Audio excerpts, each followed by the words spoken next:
Hi YouTube, my name's Emily and welcome to my brand new channel. It's so brand new, I don't even have a name for my channel yet.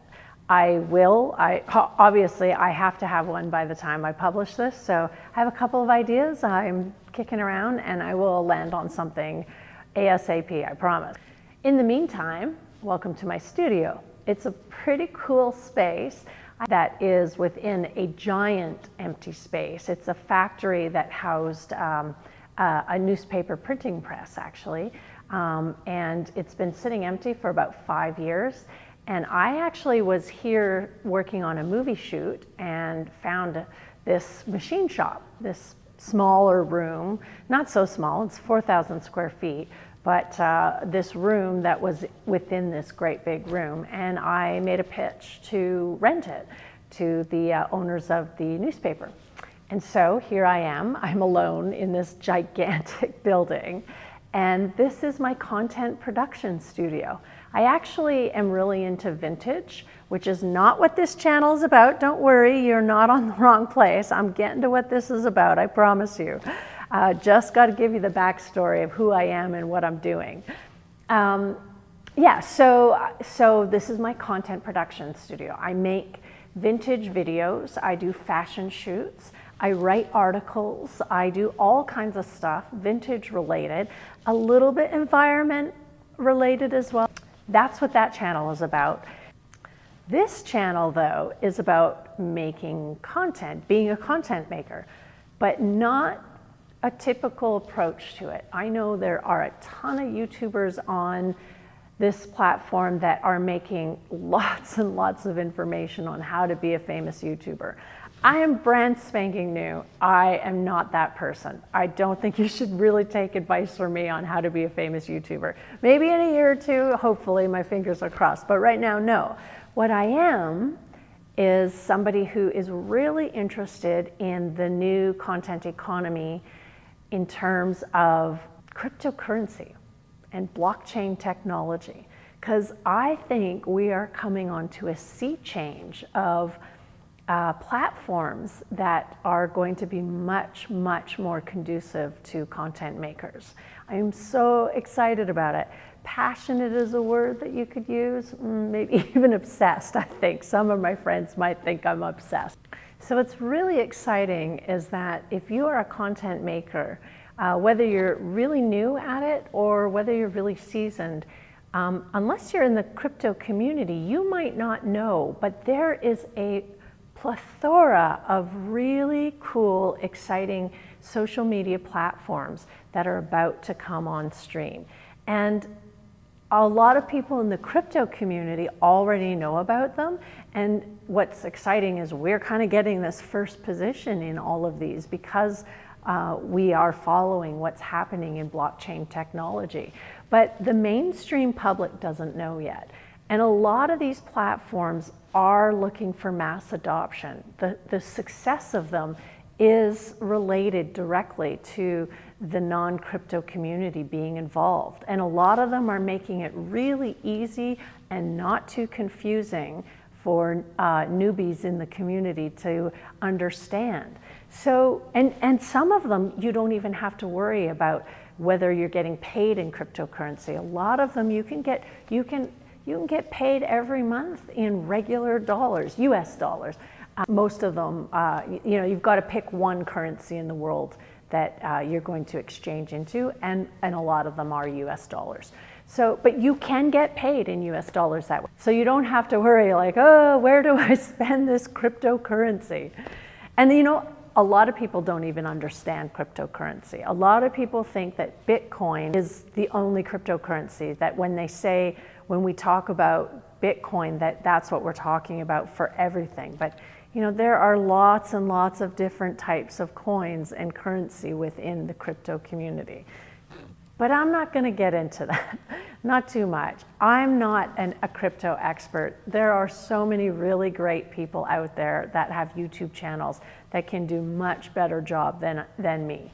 My focus on this channel is to talk to people in the regular community and to try to bring them into these new platforms and to help translate what what some of the language is that's unique to these communities and how they work, because it's really intimidating. I'm going to tell you, it's intimidating, but you got to stick with it, because if you do, there's a really good living that you can make out of this, and that's really exciting.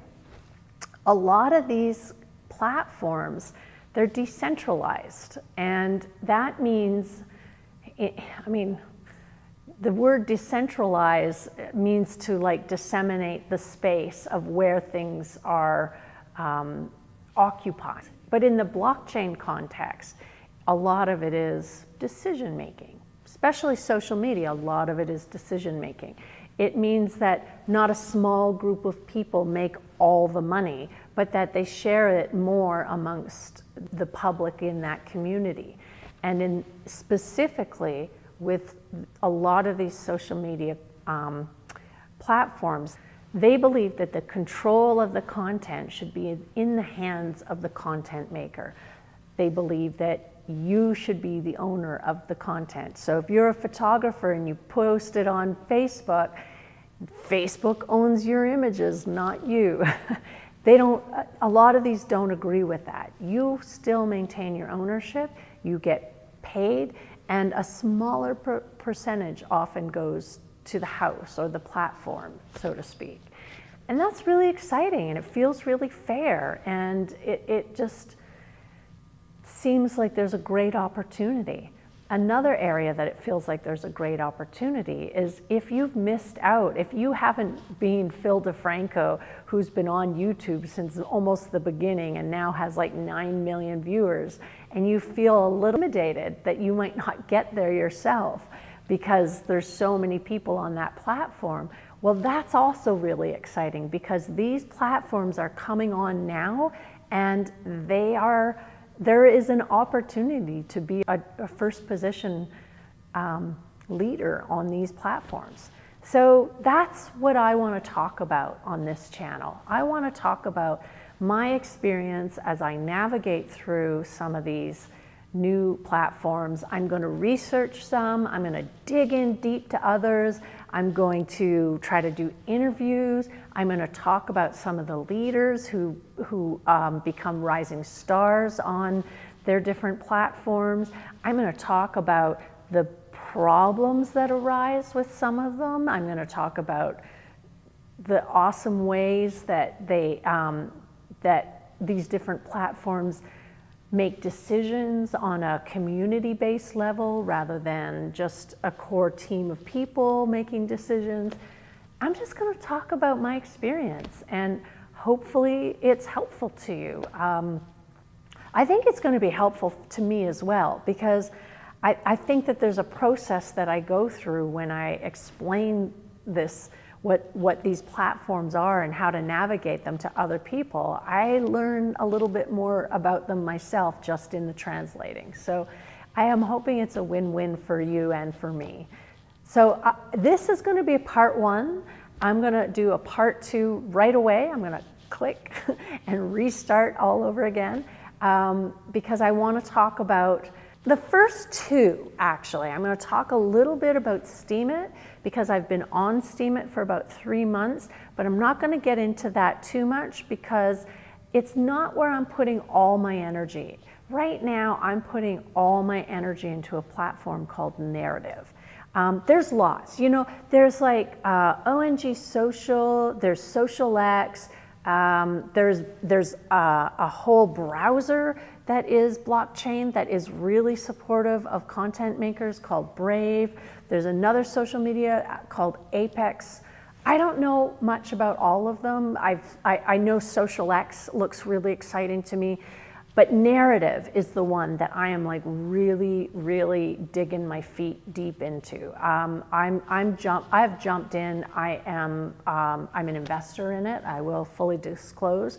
I am a patron level investor in it, and I am really excited about it. Right now, I'm spending probably 8 hours a day on the community board talking and brainstorming and encouraging and being critical, and just, we're building this thing.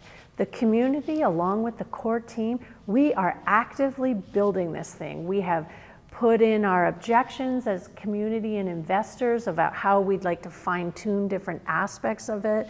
And this team listens. The core people, they listen to us. And we've seen things change that the investors have felt strongly about that could become better for the platform. And that doesn't happen on Facebook. That doesn't happen on Instagram. That doesn't happen on YouTube. So this is really cool just for that reason alone, let alone how they pay out content makers. But I'm gonna leave that for the next video. So I hope you will like this. I hope you will subscribe if you think that you wanna know more about being a content entrepreneur in the age of blockchain technology. And I hope that you'll leave me a comment. Tell me what you think about this. Like, do you think it's all bupkis, or is it something that you want to learn about? Do you know much about it? Like, fill in those comments, because I want to know what your experience is today. Like, are you loving a platform? Are you skeptical? Just let me know, you know? And let's make this a two-way conversation as best that we can. All right, so stick around. I'm going to post right away the part 2 of this video where we talk about narrative. Cool.